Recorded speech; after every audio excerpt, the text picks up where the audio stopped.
You found Michigan's retirement coach, Mike Douglas. The quietly wealthy have common habits.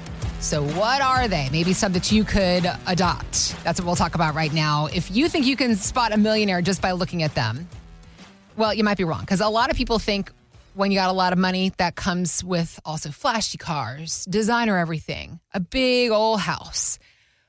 But in fact, some of the wealthiest people that you live right next door to are ones you would never think twice about having a lot of money. The experts call them the silent rich. While everybody else is out there chasing the next shiny thing, these people are just over here quietly stacking their money in accounts all over. So the question for you then, Mike, is, because you work with people that have millions of dollars every single day, are there similar habits that you have seen throughout your work of these quietly wealthy, these silent rich type people? What habits do they have in common? Yeah. What habits do wealthy people have in common? What we see most often is that found money's flashy, earned money is quiet. So if you win the lottery, if you get a big inheritance, and I say this because we've had a couple lottery winners as clients, like when someone is given money that didn't come with blood, sweat, and tears, it spends flashier.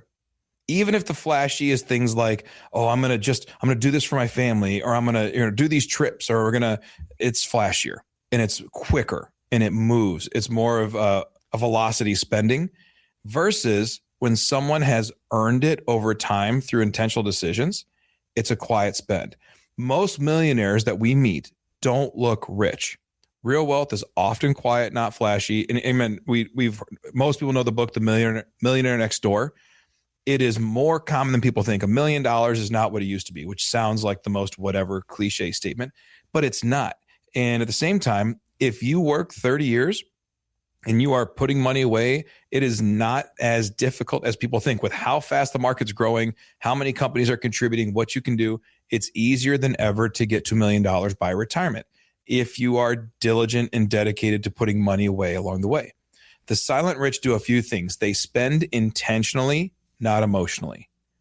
So I've noticed in my life, there are certain times when something bad happens and I look for an emotional relief, whether it's ice cream or I'll throw something in an Amazon cart and then I have to use the 24-hour rule, or even like a TikTok cart or whatever. Like I'll simply be like, yeah, that's what I need. That'll make me feel better. And then I just got to cool off. And that's why I put it in the cart so I don't forget it. Because if I really do like it tomorrow, then we could talk about it. But I just recently bought some shoes that my kids were encouraging me to get for coaching their basketball team. I like to buy coaching shoes. It's not a specific type of shoe that's coaching. It's just shoes that I think that are cool that match our colors. Since I buy my kids basketball shoes, I like to buy my own coaching shoes. Last year, I found nothing that I liked for the entire season, so I didn't buy them. And then I found shoes that I fell in love with immediately about 2 weeks ago. I was so excited. I'm like, I want those shoes. And I put them in my cart on StockX, which is a website for buying shoes. I put them in the cart and then didn't buy them for 4 days. I wanted to make sure that it was a decision that I was really in on. So I'm spending $150 on some shoes. I've waited a year and a half to find the shoes that I like. I loved them. I still didn't let myself buy them for 4 days. It's just a little thing that we had to put in our family, just a cool off on the Amazon, quick one-click buy. Like, we got to do these things. They spend intentionally, not emotionally. They are also not doing constant upgrades or what we call lifestyle creep, right? If you get a 3% raise, do your bills automatically go up 3%? If you get a 10% raise, do you buy a new car? Do you do these things? Why? Well, because now my income's higher. So now I need to spend this money because I earn more. Well, that's not a strategy of the wealthy. That's a strategy of the temporarily highly paid, right? That's something that is all money that could have gone towards creating long-term big wealth. But instead, you took a $300 car payment, turned it into a $1,200 car payment, $900 a month increase in pay. Those just expenses. $900 a month is $10,800 a year. That could have been going into your investment accounts, that could have been growing over time. I'm not saying don't enjoy good things. I make sure that Kimberly and the kids are driving in a good car at all times. I have a nice car.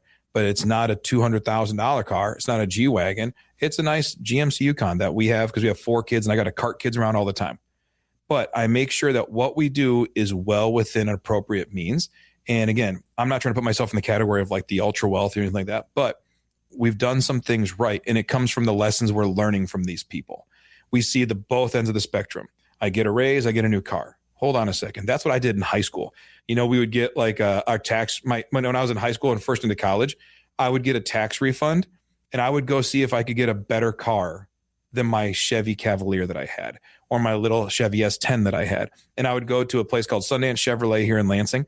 And this is before Cash for Clunkers took all the cheap cars off the market. And you could go get like a 10-year-old or 15-year-old Grand Am for like $2,000. And so I would try to take my tax refund and buy and up my car year after year. It's a stupid thing, but I enjoyed wheeling and dealing with it. But that is not a sustainable growth pattern. That is not a way to grow your wealth. Instead, it's a way to give yourself a temporary joy. A study came out and said that a new car gives you joy for less than 50 days. Less than 50 days, which means you haven't even made your second payment before the increase in joy. Now, you still enjoy the car. Like, I'm still grateful for the vehicles we have more than the vehicles we had. But when you get into a car and you just bought it, there's a feeling. You sit down, the smell is there. It's a beautiful thing. In less than 50 days, the joy it brings you is gone. And yet you haven't even made your second payment of 84 payments or whatever plan you're on.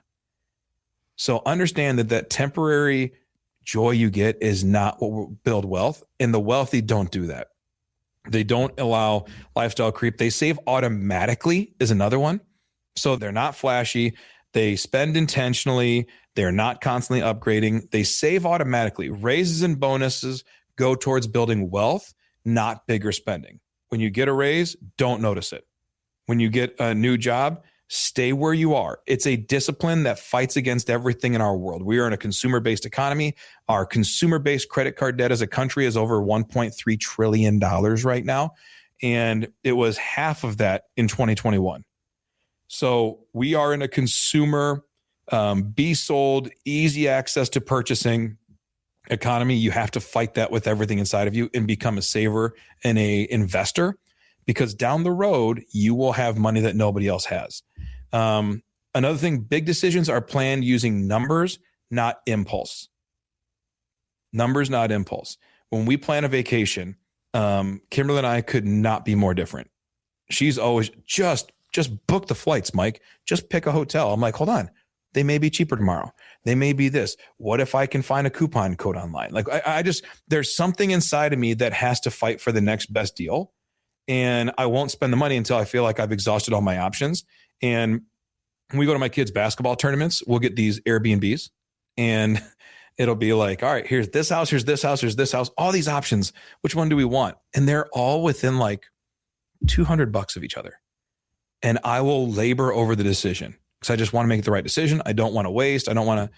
And she's like, did you book us an Airbnb for that? I'm like, I'm working on it. She goes, I don't understand what you're working on. It's an overnight tournament in Fort Wayne, Indiana. What amazing deal are you looking for in Fort Wayne, Indiana on a Tuesday night? You know what I mean? Like, just pick a house.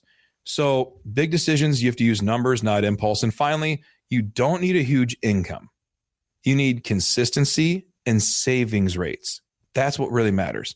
The amount of your money you put away. I can't tell you how many people I sit down with that have $2 to $3 million at retirement who never made more than $110,000 in their career. Never. But what they did was they started out making 50 or 60 grand. They built a life there. And as their income went up, their life stayed the same or maybe slightly better. They had the natural increases. When you have kids, your bills will go up. There's no way around it. I sat with a couple this week. They're 30 years old, and they said their monthly groceries are $200 a month. And it just made me laugh and cry at the same time because we're over $200 a week with the 4 kids and Kimberly and I. So that blew my mind. But if you can keep your lifestyle here while your income goes up and make sure that the step-ups that happen have to happen, not choose to happen, that will give you an opportunity to live a retirement life that your peers will not get to experience because you will live a working life that your peers didn't experience. They want everything in the current. They want everything right now. They will buy now, pay later. They will do Klarna, or they'll do, I think Klarna or Affirm is now tied to DoorDash, and you can DoorDash in payments, which is wild, to multi-pay a burrito. Like, you should be living a life of discipline, and that's what they do. It's a quiet, boring habit, and it produces amazingly boring and simple results. Save, don't spend, live in the future, the life that you're trying to live right now. It will create a good success plan for the future. If you want help, if you need understanding, if you say, am I making the right decisions? Am I on the right path towards that retirement life? You can reach out to us at michigansretirementcoach.com. Set up a time for us to chat, to email, to talk on the phone, to do a Teams call, and just understand where you are and help you see if the decisions you're making will have the right compound effect down the road. Or you can comment down below and we'll reach out and we'll talk to you. Thanks for listening to Michigan's Retirement Coach with Mike Douglas. To learn more, visit michigansretirementcoach.com. Michael Douglas is an investment advisor representative of Stewards Wealth Planning, LLC, a registered investment advisor. Financial professionals are not licensed in all 50 states. To find out if Michael Douglas is licensed in your state, please call 517-323-7526. Stewards Wealth Planning, LLC is not affiliated with nor endorsed by the Social Security Administration or any other government agency and does not provide legal or tax advice. Annuity guarantees rely solely on the financial strength and claims-paying ability of the issuing insurance company. By contacting us, you may be provided with information about insurance and annuity products offered through Michael B. Douglas, NPN number 9650939.